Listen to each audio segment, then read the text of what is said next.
berkenaan dengan Christmas. Ucapan yang paling baik nak kita sebut, kadang-kadang ada orang dia bawa dua pandangan. Yusuf Qaradawi kata boleh, Ibn Taymiyah, Ibn Qayyim Al-Jawzi kata tak boleh. Dan kita meletakkan depend on cases. Kalau tuan-tuan bekerja di satu tempat yang mana di kalangan tuan-tuan ada orang yang duduk dalam agama tu, dia bukan takat Christmas, dia pergi juga pergi kepada agama lain, di Pavali, kursi pakcai dan sebagainya. Kalau tuan-tuan nak sebut tu, perkataan yang paling tinggi kemuliaannya adalah Yahdikumullah. Yang tu je. Pernah dengar perkataan Yahdikumullah? Yahdikumullah pernah dengar? Orang bersin, kita kata apa? Dia sebut, dia bersin, lepas tu dia kata Alhamdulillah. Kita kata apa kadang? Yarhamkallah. Kemudian kita akan balas lagi dengan kalimah Yahdikumullah. Pernah dengar? Dan kalimah Yahdikumullah ni tadi maksud dia, may Allah guide you. Semoga Allah memberikan petunjuk pada kamu. Orang yang tak Islam bersin juga kita boleh baca doa tu, Yahdikumullah. Moga Allah Ta'ala bagi petunjuk dekat kamu. Dekat orang kafir yang tidak beriman, ya, kita disarankan untuk baca kalimah tu tadi, Yahdikumullah. Kalau orang Islam dia bersin, dia sebut Alhamdulillah, maka kita boleh jawab dekat dia, Yarhamkallah. Tapi kalau di Islam dia bersin tak sebut Alhamdulillah, kita nak jawab apa? Allah yarham. Pergi dekat dia pelan-pelan, Allah yarham. Weh, apa pula? Hang tak sebut Alhamdulillah. Boleh faham tak? Sebab tu bila sebut kata Yahdikumullah, tingkat paling tinggi ucapan yang kita boleh guna. Kenapa tak boleh? Sebab kalau siapa yang percaya kepada nilai Christmas, kita bawakan 25 Disember, negara Palestin hari ini, dulu Syam, tempat lahir Nabi Isa AS, dalam riwayat disebutkan adalah di rumah daging. Pernah dengar rumah daging? Pernah dengar Bethlehem? Pernah dengar kan? Bait Laham, rumah daging kan? Cuma dia, kita guna bahasa Melayu, kita kata rumah daging. Nama dia dalam Ibrani pun Bethlehem. Baik. Dalam surah Maryam, surah 19. Surah 19 ni dia berat, 19, 18, 17. 3 surah ni kalau tuan-tuan rajin perhati, surah 17 surah Isra, surah 18 surah Kahfi, surah 19 surah Maryam. 3 surah ni paling tidak, 3 surah ni adalah surah yang menguji logika akal, keluar daripada our expectation. Dia beyond our expectation, dia jauh daripada logika. Orang yang gila relevan, orang yang suka logikkan semua benda, dia baca 3 surah ni, dia boleh uyuk lagu tu lah. Dia tak boleh terima. Surah 17 Allah Ta'ala sebut Subhanalladzi asra bi'abdihi laylam minal masjidil haram ilal masjidil aqsa.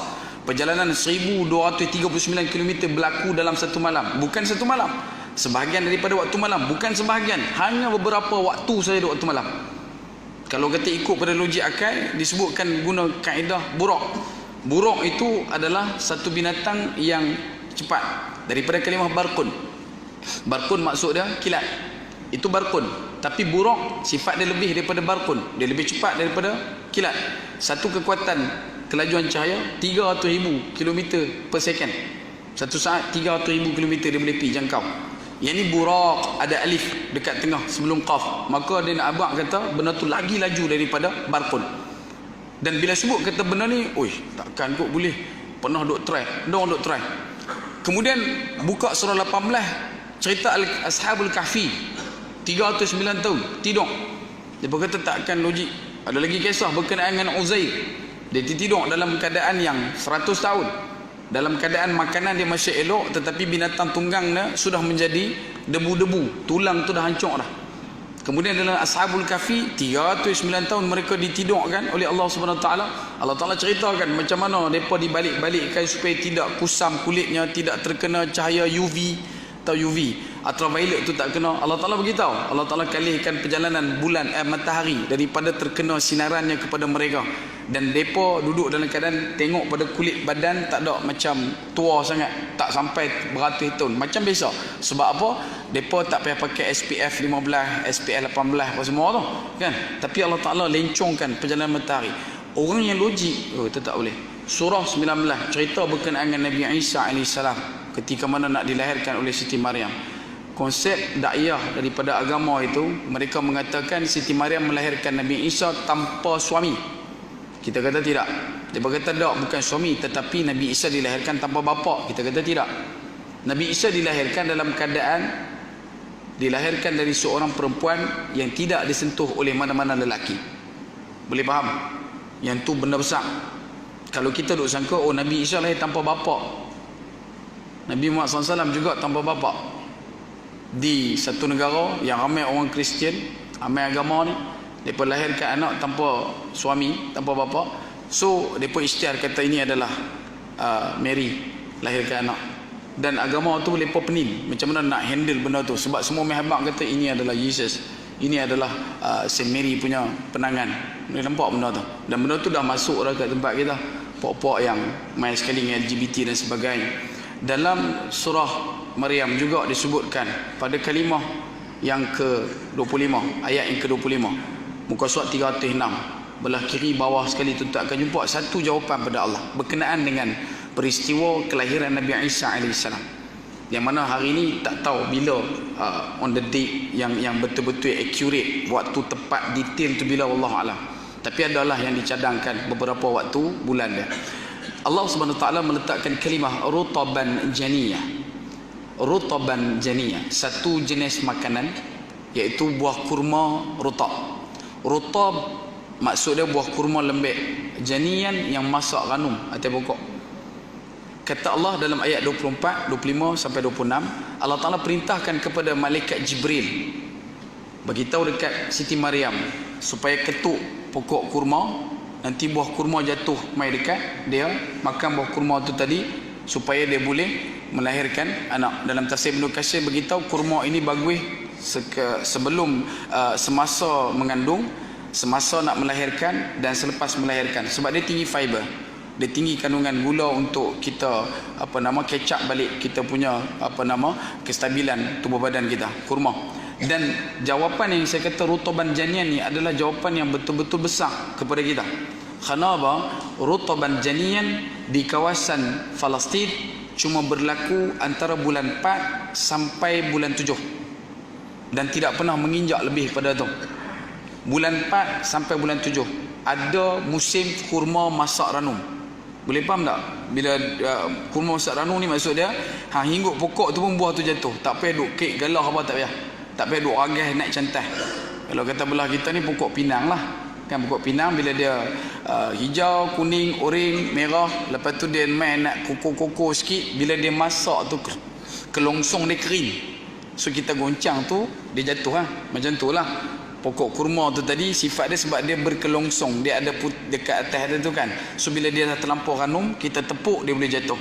Dan pokok kurma boleh duduk dalam keadaan yang sedemikian cuma dalam bulan 4, bulan 5, bulan 6, bulan 7. Yang tu je. Dan tak pernah pi sampai bulan 11, bulan 12. Sebab apa? Bulan 11, bulan 12 dia adalah musim sejuk. Pokok kurma pun cemuh nak keluar buah dah musim sejuk. Tak keluar buah kurma musim sejuk. Dan lebih dahsyat lagi, 25 Disember untuk negara hemisfera utara dia berada pada titik yang tersejuk. 21 Disember sampai 3 Januari adalah waktu yang paling sejuk untuk negara-negara Skandinavia, sebagai contoh Jerman, Finland, Austria, Sweden dan sebagainya, kawasan belah atas nak sampai ke hemisfera utara, ke North Pole.